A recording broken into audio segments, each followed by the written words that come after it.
मैं जानता हूं कि आपको सुन लो। गाजीपुर से चल के आए ओम प्रकाश जी को मैं मथुरा की जनता की तरफ से साधुवाद और धन्यवाद देता हूं। गाजीपुर जिला मैं तो गया हूं, कुछ आप में से भी कभी गए होंगे, और आप देखेंगे हर घर में चौई साहब की तस्वीर आज भी लग रही है। तो वो चौई साहब की कर्मभूमि, ये भी चौई साहब की कर्मभूमि, वहां भी किसान रहते हैं। बात कितना हल्ला काट रहे हो आप, हल्ला मत काटो, प्यार से प्यार से।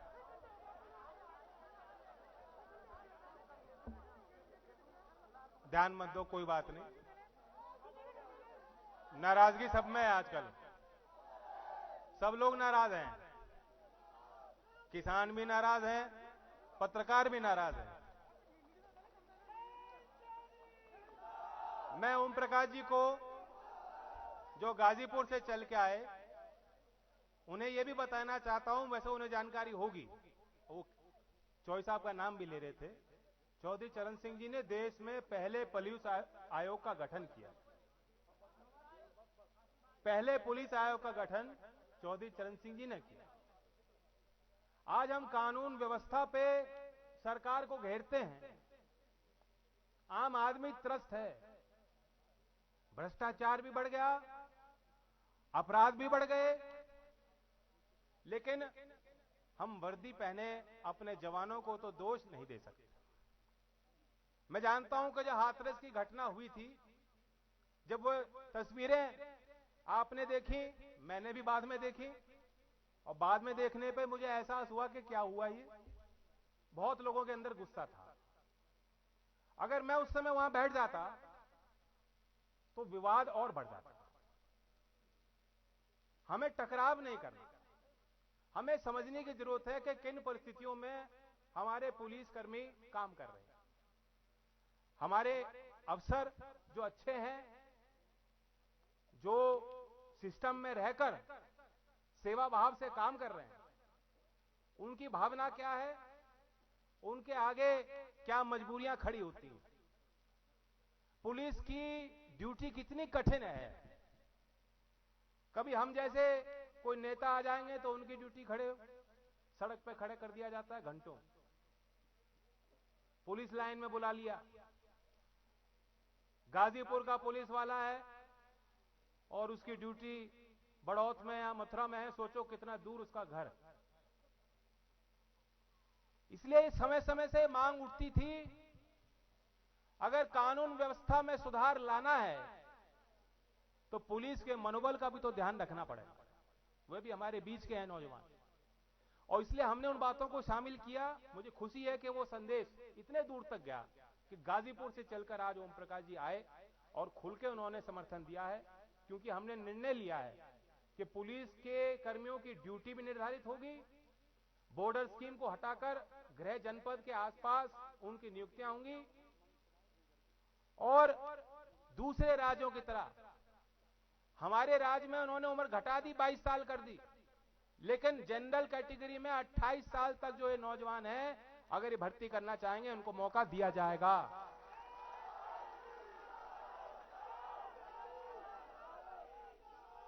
मैं आज सीधा मुद्दे की बात करूंगा, दाएं बाएं की बात नहीं करूंगा, क्योंकि ये मेरा घर है।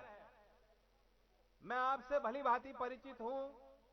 यहां सभा में जो नीचे बैठे हैं, जो पगड़ी वाले टोपी वाले हैं, आप में से तो 90% को मैं जानता हूं, पहचानता हूं। लेकिन खुशी है कि आज नए लोग भी आए, नौजवान भी इस सभा में आए हैं, लेकिन मुझे कोई भूमिका बनाने की जरूरत नहीं। मेरे मन में क्या बात है, किस चीज को लेकर हमें प्रयास करने हैं, आप भली बात ही जानते हैं। तो इसलिए मैं सीधा मुद्दे की बात करूंगा। देश में कई चुनाव आपने देख लिए, आखिर में जनता बाद में एहसास होता है, हमें बाद में ही पता लगता है कि हमने तो चुनाव खो दिया। चुनाव के वक्त भावना कुछ और होती है, मतदान केंद्र में पहुंचते पहुंचते बात कुछ और हो जाती है, और बक्से खुलने पे जब नतीजा आता है तो बात कुछ और ही हो जाती है। इसलिए हमने सोचा कि मुद्दों की चर्चा पहले करूं। चुनावी अभियान शुरू नहीं हुआ, उम्मीदवारों की कहीं घोषणा नहीं है, लेकिन अपना घोषणा पत्र लेकर मैं आज आपके बीच आ रहा हूं। अभी फतेहपुर सीकरी से चल के आ रहा हूं, जो वहां भी एक नई घोषणा मैंने की, और यहां भी लोक संकल्प 2022 में जो हमने संकल्प लिए उत्तर प्रदेश की तकदीर और तस्वीर बदलने के लिए, उसमें से एक महत्वपूर्ण घोषणा मथुरा की इस कर्मभूमि से करूंगा। ये स्थल, ये धरती ऐसी है कि जब आप कुछ बात मान लेते हो, गांठ बांध लेते हो, तो करके ही दिखाते हो, रुकते नहीं। 12 साल पहले भूमि अधिग्रहण कानून को बदलने के लिए व्यापक आंदोलन हुआ, उसकी चिंगारी भी यहां से थी। उस समय सरकार ने खूब रोकने की कोशिश की। 12 साल पहले यहीं इसी मैदान में आपने बड़ी पंचायत करके फैसला लिया, हम सबको रोकने की कोशिश की थी। उस समय सरकार ने भय का माहौल बनाने की कोशिश की थी, लेकिन ना आप रुके ना मैं रुका। फिर टप्पल में मुझे ध्यान है, मुझे तो दिल्ली से ही घेराबंदी उन्होंने सरकार ने लगा दी थे, पुलिस वाले कैसे कैसे धोखा देके भेष बदलकर मैं पहुंचा था वहां। आज भी किसान का संकट था, जो हमारा भाई नरदेव गा रहा था। लखीमपुर की तो घटना थी, लेकिन उसके बाद आप सोचिए कि जो उन किसानों की 13वीं थी अंतिम अरदास, उस कार्यक्रम में भी जब मैं बरेली से मेरा हवाई जहाज उतरा, मैं निकल के आया, देखा कि वहीं सारी पुलिस और पीएसी तक लगा रखी थी कि मुझे रोक के रखे। लेकिन मेरा काम रुकने का तो नहीं है, मैं गया और ना आप रुकोगे ना हम रुकेंगे। ये जो विकास का रथ चल पड़ा है, अगली सरकार ऐसी होगी जिसमें खजाने की चाबी प्रदेश के किसान और प्रदेश के नौजवानों के हाथ में होगी। आज वो पैसा लुटाया जा रहा है, प्रचार में खर्च किया जा रहा है, कोई अंत नहीं। एक बेंगलोर के वकील हैं शिशिर, जुलाई में उन्होंने देखा कि बेंगलोर एयरपोर्ट पे वो निकले और योगी जी की इतनी बड़ी होर्डिंग लगी हुई थी, उसमें लिखा था यूपी नंबर 1। उन्होंने ट्वीट कर दिया कि ये क्या, कर्नाटक से उत्तर प्रदेश का चुनाव अभियान शुरू हो रहा है क्या? यूपी के अधिकारियों ने उनके ट्वीट पे उनको जवाब देना शुरू कर दिया कि आप पे कार्रवाई होगी और झूठ लिख रहे हैं। फिर उन्होंने वीडियो बना के दिखा दिया कि देखो योगी जी की होर्डिंग यहां लग रही है। अब आप और हमें सोचना चाहिए वो होर्डिंग कैसे लग रही है। बीजेपी का पैसा नहीं लग रहा उसमें कि कार्यकर्ताओं ने कुछ लगा दिया हो, खुद लगा दिया हो, ऐसा नहीं है। वो सरकार के पैसे से होर्डिंग लग रही है, कर्नाटक में लग रही है। उससे क्या साबित हो रहा है? आपको क्या मिल रहा है? यूपी किस चीज में नंबर 1 है? क्राइम में नंबर 1 है, बेरोजगारी में नंबर 1 है। यूपी के सत्ताधारी झूठ बोलने में नंबर 1 है। सत्ता हासिल करने के लिए झूठ बोला और अब दिखावा कर रहे हैं कि हमने इतना कुछ कर दिया। अब तो सोने और चांदी की खेती कर रहे हैं। धान की फसल को नुकसान हुआ,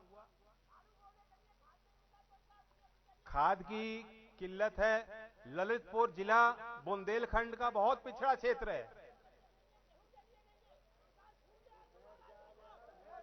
लाया का नुकसान बारिश से हुआ। ठीक है भाई।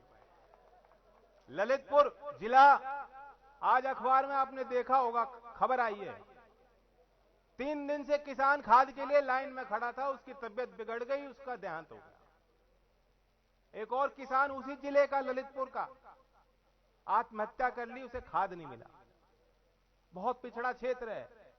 यहां तो आप पे गंगा का पानी भी आ रहा है, जमुना नदी साथ चल रही है, वहां तो ये भी संसाधन नहीं। बुंदेलखंड में सूखा रहता है, 2-2, 3-3 साल सूखा आता है, अकाल आता है। किसान की बेहद दुखद परिस्थितियां हैं।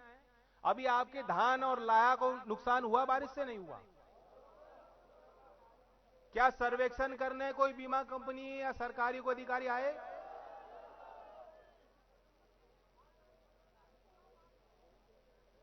आपकी सरकार नहीं है।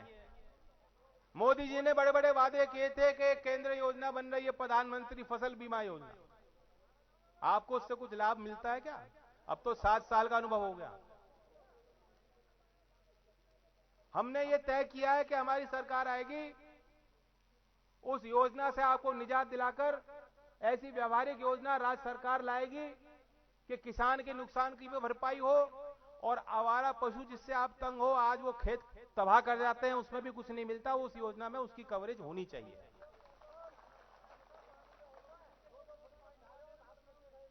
मैं अभी आगरा में कुछ घोषणा करके आया हूं। 13 जुलाई 2018 में जिस मैदान में आज वहां सभा थी, उसी मैदान में हमने शुरुआत की थी पोल खोल धावा बोल। कुछ साथियों को याद हो, मुद्दा था बिजली का। सच पूछो तो उस समय जनता को भी नहीं पता था क्या हो रहा है। वो तो आप लोग आ गए, लोकदल के लोग आए, निकले सड़क पे, विरोध पहले ही दर्ज कर दिया, बिल उसके बाद में बढ़ने शुरू हुए। लेकिन आज सबसे बड़ा मुद्दा है, किसी गांव में किसी घर में जाके रुक के देखोगे, पूछोगे, बिजली बिल अदा करने की कोई क्षमता उस परिवार की घर की नहीं बची। बहुत महंगे बिल हैं, ट्यूबवेल पे भी मीटर लग रहे हैं, हजारों का बिल। जो काश्तकार है, जो मजदूरी कर रहा है, वो कैसे चुकाएगा? इसलिए हमने फैसला लिया, आगरा की उस धरती से मैं दोहरा रहा हूं उस बात को, हमने निर्णय लिया। और जब हम विपक्ष में थे, उस बात को लेकर अगर सड़क में थे, तो जब सरकार बनेगी तो स्वाभाविक है कि उपभोक्ता का हम ख्याल रखेंगे। हमने नारा दिया है, किसान और बुनकर का पुराना बिल माफ और आगे की दर हाफ। मेरे साथ एक बार फिर बोलो, पुराना बिल माफ, अगली दर। और अब यहां से मैं कोई नई घोषणा करना चाहता हूं, और मैं ऐसी कोई मनगढ़ंत बात नहीं कह रहा। हिसाब लगाकर इस बात को हमने समझा है, पूरा प्लान बनाया है, योजना है, और पूरा लेखा जोखा हिसाब है। हमने तय किया है कि हमारी सरकार बनेगी, 1 करोड़ नौजवानों को हम नौकरी देने का काम करेंगे। जयंत चौधरी असंभव नहीं है। जयंत चौधरी 6 महीने के अंदर जो लंबित भर्तियां हैं स्वास्थ्य विभाग में, शिक्षा विभाग में, पुलिस विभाग में, 6 महीने के अंदर पारदर्शी तरीके से उन भर्तियों को पूरा करेंगे। मोदी जी तो सारी सरकारी उपकरण को कंपनियों को बेच रहे हैं, बंद कर रहे हैं।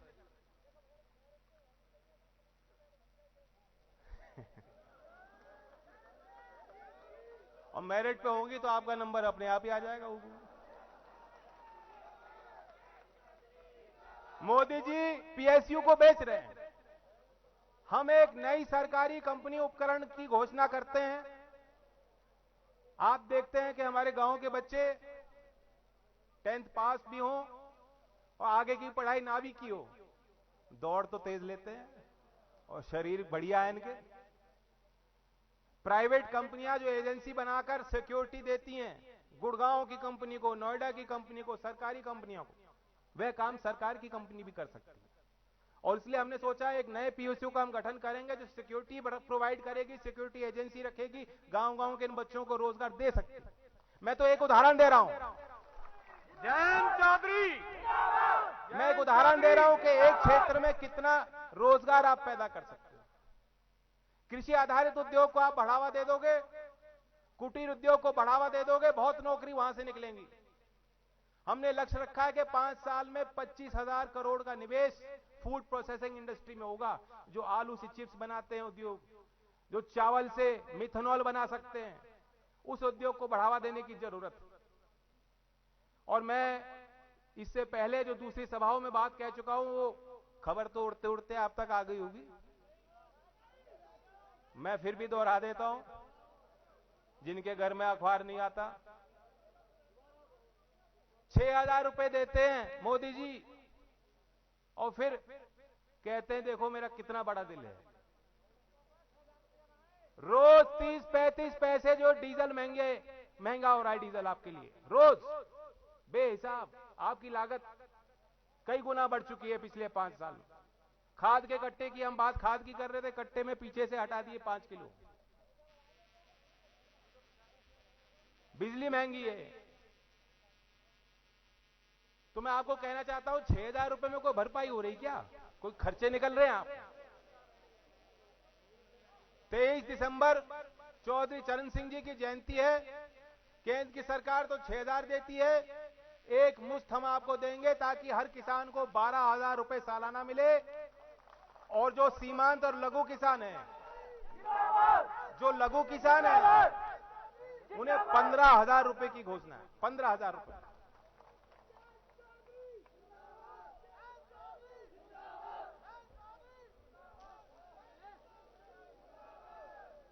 और पुलिस वाले तो वैसे ही मुस्कुरा रहे हैं, उनकी बात तो पहले ही हो गई। मैं नौजवानों को फिर कह रहा हूं, 1 करोड़, दिल में दर्द हुई बात 1 करोड़ की। 5 साल में हिसाब ले लेना, मुझसे गिना दूंगा। मोदी जी की तरह नहीं है। मथुरा के क्षेत्र को मैं फिर धन्यवाद देता हूं, कम समय आपके बीच में दे पाया हूं।